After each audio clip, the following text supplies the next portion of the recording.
So, welcome in the next lecture, part 2 of Magical Facts about Chemistry. So, आज हम बात करेंगे Magical Facts about of Chemistry में जो बेंजीन का स्ट्रक्चर होता है, ठीक है? How was the structure of benzene first conceived? तो बेंजीन का स्ट्रक्चर किस तरह से आया?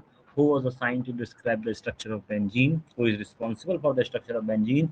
So, यहाँ पर देखिए कुछ लिखा हुआ है, Friedrich Kaplan conceived the idea of the benzene structure and its resonance form after a dream in which he saw a snake seizing its own tail. तो बहुत ही इंटरेस्टिंग कॉन्सेप्ट है कि जो बेंजीन का स्ट्रक्चर है वो बेंजीन का structure किसने दिया हुआ है? कैकुले ने दिया हुआ है। किसने? अगस्त कैकुले। उनका नाम क्या था? अगस्त कैकुले। ठीक है, तो बेंजीन का स्ट्रक्चर जिसने दिया है उनका नाम क्या है? अगस्त कैकुले। ठीक है, तो इन्होंने ये स्ट्रक्चर दिया हुआ है।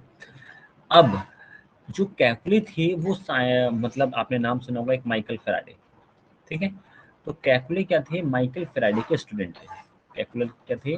माइकल फेराडे के स्टूडेंट थे। Michael Faraday student is Kekulé. साथ ही साथ आपने एक नाम और सुना होगा, मैक्सवेल। तो आपने दो नाम सुने हैं। कैकुले का नाम चलो मैंने अभी बोल दिया, अगर नहीं सुना होगा तो मैक्सवेल तो सुना ही होगा ना। मैक्सवेल के रिलेशनशिप भी हम फिजिक्स में पढ़ते हैं, अलग अलग रिलेशनशिप्स होते हैं। तो कैकुले और मैक्सवेल दोनों ही माइकल फेराडे के स्टूडेंट थे और ये कहा जाता था कि फिर माइकल फेराडे की लैब में जो चला जाएगा वो साइंटिस्ट बन के ही बाहर निकलेगा। और ये रियल भी था। रियल इसलिए था क्योंकि कैकुले और मैक्सवेल दोनों ही क्या हैं? दोनों ही साइंटिस्ट हैं। और माइकल फेराडे अपने आप में एक बहुत बड़े साइंटिस्ट थे। सो कैकुले क्या करते थे? कैकुले बेंजीन के ऊपर वर्क कर रहे थे। बेंजीन का मॉलिक्यूलर फॉर्मूला पता चल चुका, फॉर्मूला C6H6 होता है। बट प्रॉब्लम ये थी कि इसका स्ट्रक्चर क्या होगा। सो बहुत दिक्कत हो गई। स्ट्रक्चर नहीं बन पा रहा था, तो स्ट्रक्चर किस तरह से बनाया जाए इसका। सो एक रिएजेंट होता है जिसका नाम होता है केमिनोफोर, which is called potassium permanganate होता है। इसको हम बेयर अनसैचुरेशन टेस्ट कहते हैं, मतलब किसी कंपाउंड में देते हैं। तो ऐसा कोशिश किया गया कि चलो बेंजीन का स्ट्रक्चर इस तरह से एलिफेटिक बना के देखा गया 4, 5 एंड 6। तो और हर कार्बन को अगर एक एक हाइड्रोजन दे दिया जाए तो उस पर्टिकुलर केस में अगर कार्बन की वैलेंसी आपको कंप्लीट करनी है 1, 2, 3, 4, 5 एंड 6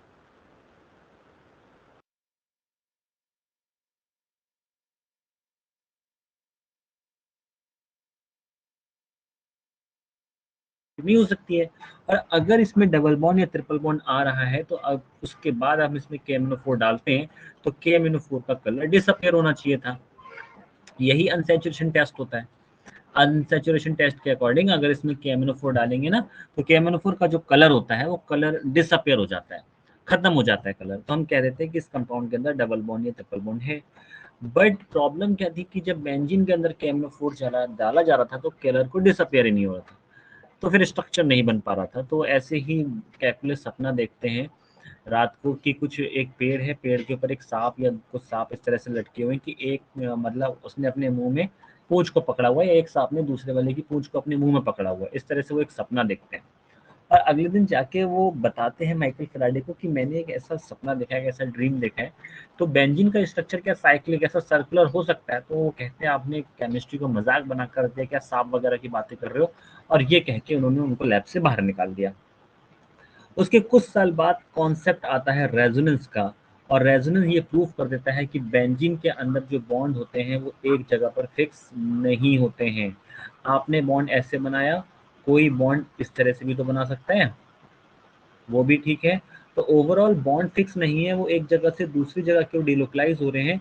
तो इसलिए हम एक्चुअल में बेंजीन को ना इस तरह से बना देते हैं, इसका रेजोनेंस हाइब्रिड बना देते हैं। ये बेंजीन नहीं है, ये बेंजीन का रेजोनेंस हाइब्रिड है। इसके अंदर जो रिंग है ये रिप्रेजेंट करती है कि इसके अंदर बेंजीन रिंग के अंदर पाई बॉन्ड जो है वो डिलोकलाइज है, एक जगह पर फिक्स नहीं है। और केमनोफोर तो टेस्ट तभी देगा जब बॉन्ड किसी जगह पर फिक्स होगा। अब जब बॉन्ड एक जगह पर फिक्स ही नहीं है इसीलिए केमनोफोर का कलर डिसअपेयर नहीं होता है बेंजीन में डालने पर।